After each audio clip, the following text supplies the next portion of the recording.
In fact, now I think about it,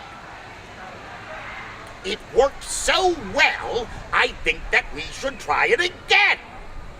Now, you, wife, go to the palace of the Sultana and tell her that I am dead and that you have no money to pay for my funeral. Well, then she'll give us something too. And so the wife of Abu Nowas left the house and she went to the palace of the Sultana, which it probably should be mentioned was separate from the palace of the Sultan, and when she arrived there she was admitted without much difficulty into the private apartments, since she had been known to have been one of the Sultana's favorite attendants. And the Sultana, upon seeing the poor girl in tears, said, "Oh my dear, what has happened?" And the wife said, "Oh, my husband Abu Nowas lies dead at home, and before he died he spent all of our money, and now I don't have enough left to pay for his funeral." And the Sultana took up a purse containing 200 gold coins, and she gave it to the wife of Abu Nowas, saying, "Here, you must see to it that your husband has a fine funeral. He served us both long and faithfully." And the wife of Abu Nowas knelt down, she kissed the feet of the Sultana, and then she joyfully hastened home. Well, later on that evening, after the Sultan had finished with all of his sultanly duties, he went to pay his usual nightly visit to the palace of the Sultana, and when he arrived there, the Sultana said to the Sultan, "Oh, poor Abu Nowas is dead." "No, no, no, no, no," said the Sultan. "'Tis not Abu Nowas who is dead. It's only his wife who is dead." "Oh, you're quite mistaken," said the Sultana, "for I spoke with his wife today. She was not dead at all, but she told me that her husband, Abu Nowas, was quite dead, and that before he had died, he had spent all of her money, so I had to give her a little something to tide her over with." "You must have been dreaming," said the Sultan, "for I spoke with Abu Nowas only this morning, and Abu Nowas told me that his wife was dead, and that before she had died, she had sold all of his things, spent all of his money. Why, the silly fool told me he had not enough left even to buy her a shroud, far less pay for her burial, so I had to give Abu Nowas 100 pieces of gold." Well, for a long time they argued back and forth and back and forth and back and forth. Neither would listen to the other. Until finally, the Sultan called for his servant Sahid. And the Sultan said to his servant Sahid, "Sahid, something suspicious. I want you to go to the house of Abu Nowas and find out which of the two of them is dead, either the husband or the wife. And as soon as you have found out, come back here and let us know." And so the Sultan's servant Sahid left the palace of the Sultan, and he ran off in the direction of the house of Abu Nowas. Well, Abu Nowas was at home at the time, and he was sitting behind a latticed window which looked out over the street, and so he saw the Sultan's servant Sahid approaching his house, and Abu Nowas called out to his wife, saying, "Wife, look! There is the Sultan's servant, Sahid! The Sultan must have sent him here to find out the truth, and the Sultan must believe that you are dead. Quickly, lie down upon the bed and pretend that you're dead." And so the wife of Abu Nowas ran over to the bed. She laid down upon the bed. Abu Nowas pulled the blanket over her face. He rubbed a little more pepper into his eyes, and he stood at the head of the bed crying. And just at that moment, the Sultan's servant Sahid came in through the front door, and seeing Abu Nowas in tears, he said, "Abu Nowas, what has happened?"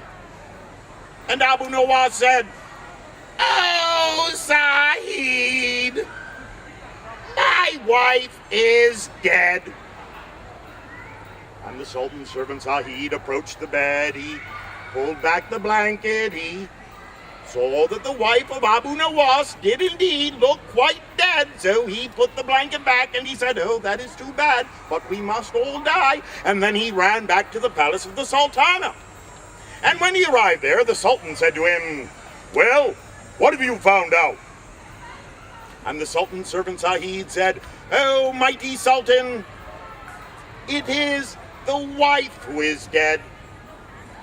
Well, the Sultan, upon hearing that, was pleased, but the Sultana was outraged. She shouted out, "Why, he only says that to please you!" And the Sultana called for her chamberlain, whose name was Charles. And the Sultana told her chamberlain Charles to go to the house of Abu Nowas to find out which of the two of them was really dead. "And be sure you tell the truth about it," said she, "or it will be the worse for you." And so the Sultana's chamberlain Charles left the palace of the Sultana, and he ran off in the direction of the house of Abu Nowas.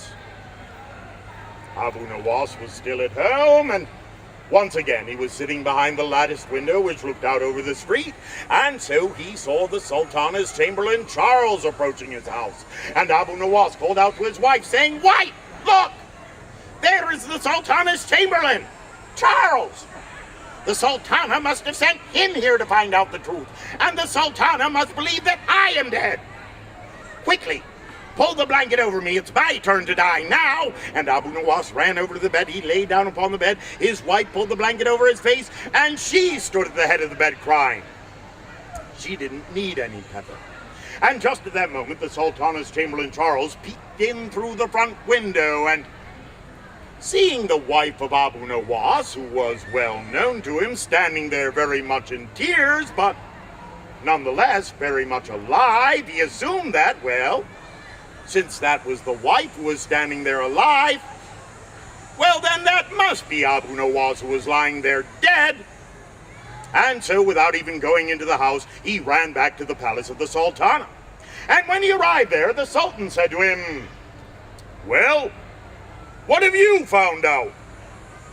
And the Sultana's chamberlain Charles said, "Oh, mighty Sultan, it is Abu Nowas who is dead." And the Sultan shouted out, "But I tell you, he was with me only a few hours ago. I shall not sleep until I get to the bottom of this. Have my golden coach be brought round at once." And within 5 minutes, the Sultan's golden coach was brought round to the front door. The Sultan got in, the Sultana got in along with him, and they sped off in the direction of the house of Abu Nowas. Well, by now, Abu Nowas had ceased being a dead man, and he was once again sitting behind the latticed window which looked out over the street, and so he saw the Sultan's golden coach approaching his house. And Abu Nowas called out to his wife, saying, "Wife, look!